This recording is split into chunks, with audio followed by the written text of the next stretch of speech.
Rhea Seehorn, what's the biggest question that hangs over you after the fourth season of Better Call Saul?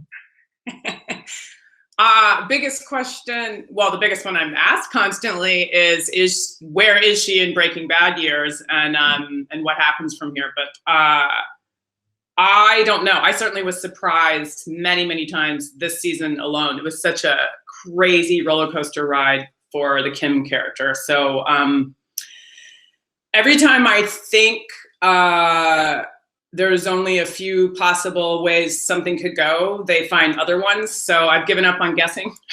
But I always like that it's something that wherever Kim goes feels like it's something that was always a part of her. It's a constant innate versus innate behavior. What is coming from the outside versus what is coming from the inside. And they always seem to very organically meet, no matter where they twist it. Mm. And what was the most unexpected path that they took you down? There were a number of them. There were a number of small ones.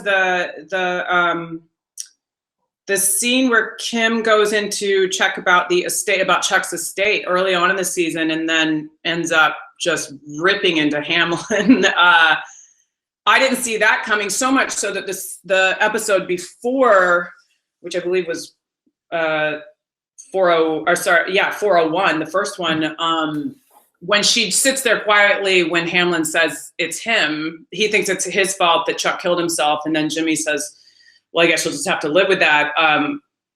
And I had a variety of feelings that I thought Kim would think about everything that was going on with that. But as is her way, often she doesn't say anything. And I wondered what was going to happen with that. And so when I then read the next episode that she goes in and just lays into Hamlin, I thought, wow, there's a lot she's not able to suppress anymore. She seems to have gotten to a boiling point, but then contains it again quickly. So there was a number of those moments this season that were very surprising, but earned, I thought, for her. But I liked that it was a continual fight to keep herself together. I mean, lying to Paige at Mesa Verde and refusing to show up for a meeting, going down the path of public defender work, the beautiful montage episode where it looks like they're going to part came as a surprise to me. And then her doubling back and wanting to pull a scam of her own was a surprise to me. And then Bob and I actually talked about this quite a bit. Those were all challenging scenes, interesting scenes to play what's going on inside of her when she's not speaking versus when stuff gets blurted out. But the super quiet, honest scenes were a huge surprise to Bob and I. There's a scene in the bathroom when he has told me he's mugged, and we sit on the edge of the tub, and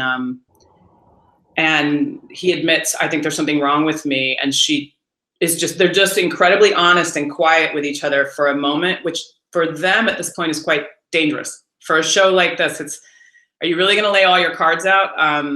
Because a lot of people are hiding things from each other at this point. So long-winded answer to say the whole season was blissfully challenging and very surprising. I guess often people talk about the big scenes, but those little moments of honesty, as an actress, how do you approach them? Patrick Fabian's honesty in the scene where he's playing Hamlin. We did many takes of that with the brilliant Michelle McLaren, and Patrick as Hamlin was so honest every time. Those smaller moments, though, with Jimmy, and Kim and Jimmy had many of them, they're just so rewarding, and they're very they're not written completely linear where it's obvious what the arc is, and something that's starting as whatever, flirtation, devolving into an argument, coming to an impasse. They're not clear that way. You don't get hemmed in that way. They're long form scenes that we are given, we're given the time and the space to run them over and over again, and they shoot them. We rehearse as well. Bob and I rehearse so that the lines are just in your skin so much that you can play with putting pauses anywhere. And then we just really, really watch each other as the characters, because they're both, the best way for me to approach it, and I'm pretty sure Bob feels the same, you need to prep your ass off and trust that actually the scene is about your scene partner every single time. I don't care if you have a monologue, the scene's about your scene partner. And that's when Bob and I start to be able to just really watch each other as Jimmy and Kim, to think, if I give up a little vulnerability, what is it met with? And depending on what it's met with, that's the only way it could possibly twist my next line and my next pause. And he's watching me as Jimmy in the same way. And they do a little bit of a chess match, because they know each other so well at this point, that it's awesome. It's those magical moments where you're like, wow, this scene's about the fact that you didn't look at me when you responded, or the scene becomes about Kim waiting too long and then laughing. Like, it's just, you're constantly waiting for that. And that's a great feeling. It's a great feeling where you're just like, oh, that's not, you know what? I don't have to do anything. I just have to react. When I spoke with Bob a couple of weeks ago, he said that this was, in his opinion, your best season of working together, both of you. And what was it like for you working with Bob this season? Tremendous. I've loved working with him every season, but I think I know what he's talking about, in that it's everything that we were just talking about, that you just asked about.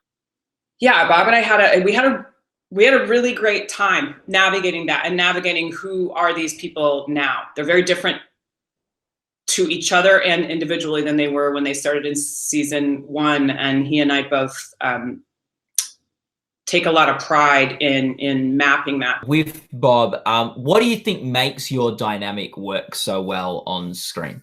It's a number of factors. We're both pretty nerdy with prep. So you do have two people who ultimately want the same thing, which is the best storytelling we could possibly do. And he and I both definitely believe in doing a lot of homework, that they sort of organic feel. I mean, we get asked all the time if we're improvising in some of our more very relationship, quiet, conversational scenes, and even the arguments, and we're not improvising at all. We're not improvising even or well. It's on the page. Where you're putting pauses, and when you are attacking versus back on your heels and all of that, that's up to us. But they sound that lived in, because we run them to death. And I know that's not everyone's process, but it's helpful that he and I both do seem to like that. He's done projects where obviously he's done a ton of improv, and I've done other projects where it was more about, let's just find it on the day. And it's nothing against those, but it just so happens that the right puzzle pieces for this puzzle are the way he and I are going about it, because we then feel very free with each other. And then it's the generosity, I think, is part of. Bob is not, he's such a great actor, and he's such a dear friend. And he, you see him in press speaking highly of me all the time. And I feel the same about him. And that spirit is in the scenes. When we do our scenes, neither of us is trying to show up the other person, which sounds like it should be obvious, but it isn't always. And we both have a wry sense of humor that I think we both believe Kim and Jimmy share as well. So there is a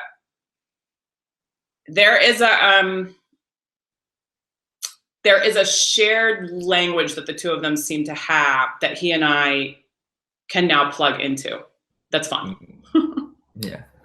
Is there anything fun from shooting this most recent season? Well, did Bob tell you that Patrick, Bob, and I lived together for the whole season?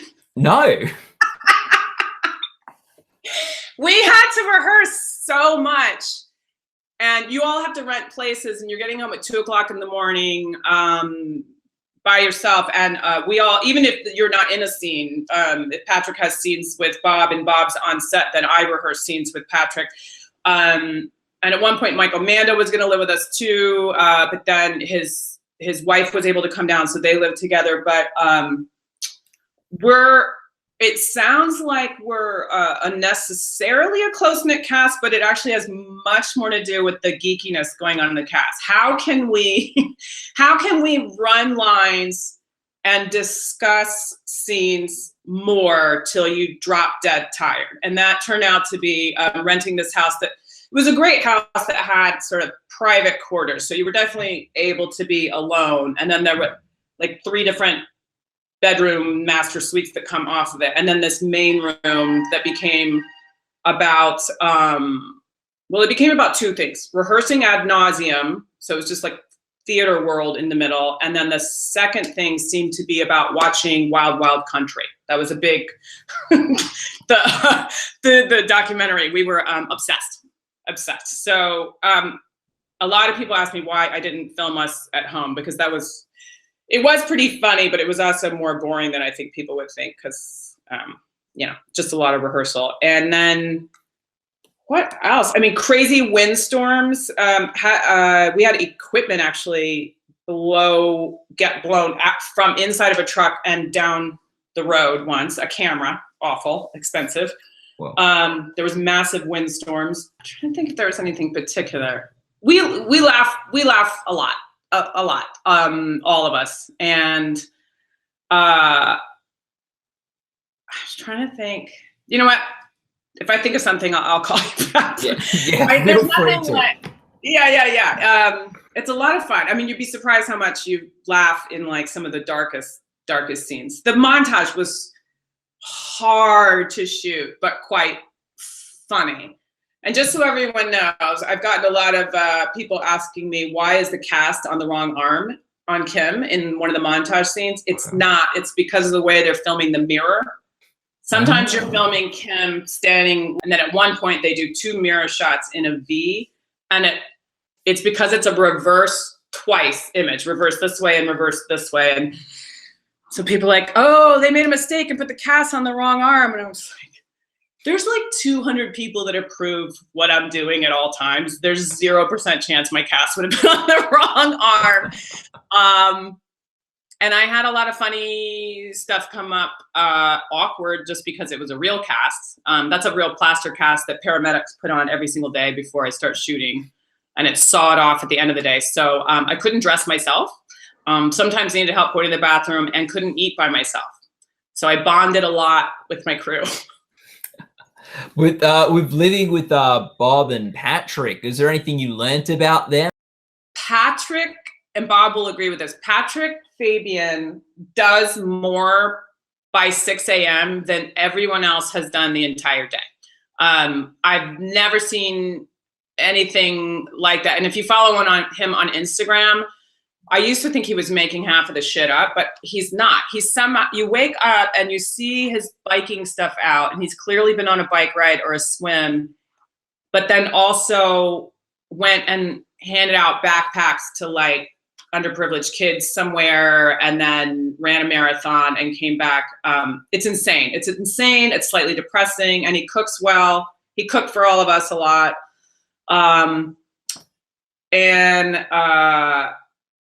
We all have kind of dueling music tastes that we're not talking about. It was the unspoken thing. There was one Bluetooth speaker in the living room, and there was a little bit of a race to see who hooked their phone up to it first. And then the other 2 people would sort of, with gritted teeth, like just not saying. I think our music taste differs, and we're not talking about it. I'm not sure why. Whichever the two are, would like roll their eyes. Can you believe this person? Yes. Although I bet you anything, because right now I'm thinking in my head, oh, but mine was sort of more accepted by everybody. But now I'm thinking, I'm sure that's what they think also, and they're wrong. Yeah. And what else? Oh, I got to watch all of Bob's failed pilots. He was writing his, he still is, he's writing his memoir.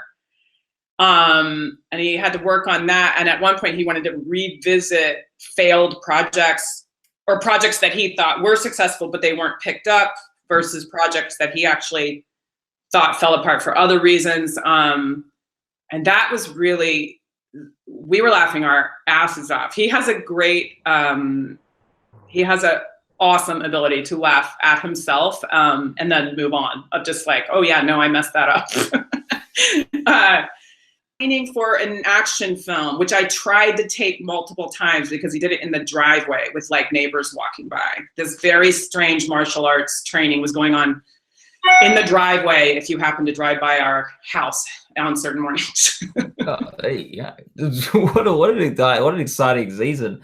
I asked you this last year, right? What? Like sinking in my chair. Sorry. Yeah, no. I want to ask you if is that drink fake? The drink with the straw on your shelf has Yes. been there since you interviewed me 4 years ago. Yes, no, it is. It's a prop cup. It's well, technically it's a real cup, but it's a real in and out cup. It's since I'm not in LA, I'm trying to evoke a Hollywood LA vibe in the background. So that's set dressing. Yeah, it's set dressing. It's all. It's awesome. It's good stuff. Yeah. Do you know the people that are in the photo? Yeah. Well. Yes, the photo here is the team I work with at Gold Derby. So and the photo up there's me and Vince Gilligan. I thought that was Vince. Oh yeah, now I see you guys. No. Oh, that's funny. And that's a Better Call Saul gavel, right? Yes, it is. Well done. Both the photo and the gavel picked up from, I think, the season 2 premiere, which me and my mum briefly met you at. Yeah. Yeah. Yes, yeah. I asked you this question last year. Do you think Jimmy is good for Kim still? Now, what's interesting to me is I feel like the question has opened up to, are they good for each other? There's times when I think, Kim enlists Jimmy in a scam as well. And do I think it is... I can't answer that. It's an ongoing question. So I don't know about good for her. I can't answer that. And good for each other? It's a good question. I personally think they are. There's something about them, if they were on their own, that I think would have had even darker consequences up to now. And we know that he goes much darker, Saul, in Breaking Bad. And I don't know what Kim has to do with that, if anything, but I guess in my heart, it feels like they were better off having had each other so far. do you honestly, like, could be different question? Do you reckon these are 3 different questions or 3 of the same questions? Is Jimmy good for Jimmy and Kim good together? Are Saul and Kim good together? Or are Gene and Kim good for each other? I would have to say those are 3 different questions. Yeah. Unlike the Chuck relationship, I never felt that Kim came from a place of, you're disappointing me.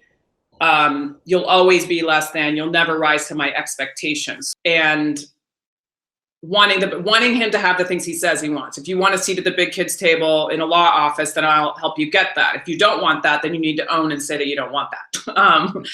And so I did think that she was good for him. I thought he was good for her. They both seem to be people that had, in the past, had trouble being themselves in front of most people. And they did seem to want to reveal themselves to each other in private. And those feel like those are good things. And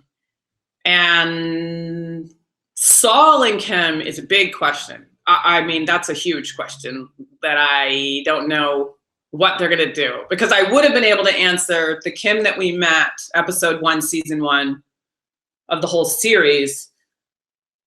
And then the Saul we see in Breaking Bad, those 2 clearly couldn't be in a relationship. And now I don't know. I don't know, because they're not fixed points. So who exactly will Kim be by the time Saul does some of the things he does in Breaking Bad? I don't know if she's still there or is she already gone, or what that is. Sadly, that's tragic, sort of, no matter what. When people say how tragic it would be if she died, Sure, but honestly, it's also tragic if she's fallen so far that she's in jail or fine with what he's doing.